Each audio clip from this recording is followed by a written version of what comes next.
2025 metais Kretingos Simono Daukanto progimnazija patyrė didžiulę sėkmę. Net keista, tokios sėkmės nelaukėme, nesitikėjome. Kas rodo, kad Kretingos Simono Daukanto progimnazijai 2025 metai buvo sėkmingi. Pirmiausiai be abejo akademiniai mokinių pasiekimai. O akademiniai mokinių pasiekimai pagerėjo ir ketvirtokų, ir aštuntokų. Ženkliai pagerėjo ir matematikos, ir lietuvių kalbos. Ketvirtų klasių nacionalinių mokinių pasiekimo patikrinimo rezultatai lietuvių kalbos pagerėjo virš 22%. Matematikos aštuntokų pasiekimai pagerėjo daugiau kaip 14%. Taigi akademiniai pasiekimai taip proveržys, didžiulė sėkmė. 25 metų rudenį pakvietė visą Kretingos bendruomenę žiūrėti filmą Nulaužti neapykantą. Gautos 3 brūknės už bendruomeniškumo projektą, už įkurtą tarpdisciplininį meno centrą Dagys.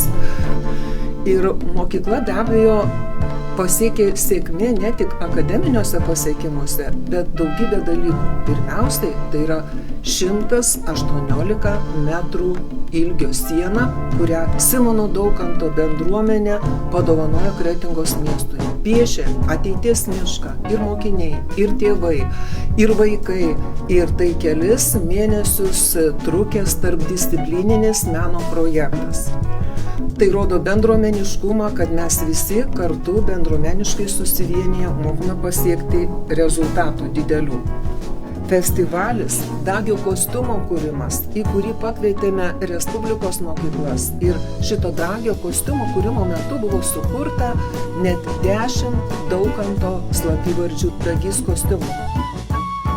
Progimnazijos sėkmė, kad progimnazija yra žinoma ir ypatingai tapo žinoma 2025 metais dėl daugybės renginių, kurie vyko progimnazijos tarpdisciplininio meno edukacijos centre Dagys.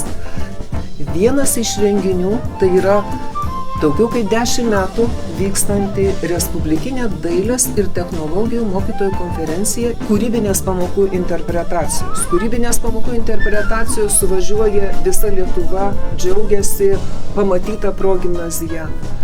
Nepaprastai džiaugiuosi, kad mokykloje vyksta ne tik konferencijos respublikinės, ne tik 1000-mečio koordinatorių susitikimas, bet per 25 metus mokykloje apsilankė daugiau kaip 20 švietimo įstaigų atstovai, kurie panoro susipažinti su tarpdisciplininio meno centre Dagys sukurtomis edukacijomis.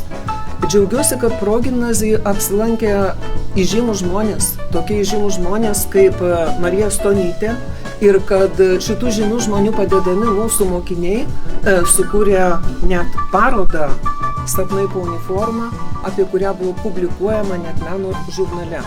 Mūsų pusę metų kurta paroda Sapnai po uniformą suteikė galimybę, išmokė mūsų įdomių labai daug skirtingų dalykų apie mūsų Kretingos rajoną. Pažinau daug profesijų. Mūsų paroda atsirado profesionaliame meno žurnale Art News. Į kūrybinius procesus įtraukėme ne tik savo mokinius, įtraukėme ir kitų rajono mokyklų mokinius. Tai ir 4 logotipai sukurti Kretinga jaunimo sostinė. Ir sukurta daugybė edukacijų visų švenčių metu. Nebuvo šventės, kurioje nedalyvautų Kretingos Simono Daukanto progimnazijos mokiniai ir nepateiktų savo kultūrinio edukacinio turinio. Parengė progimnaziją 2026-2028 metų strateginį planą ir kryptis mūsų. Tvarumas, tarpdiscipliniškumas, kultūra ir tikiu, kad 2026 metai atneš dar didesnę sėkmę progimnazijai keliaujant šitomis kryptimis.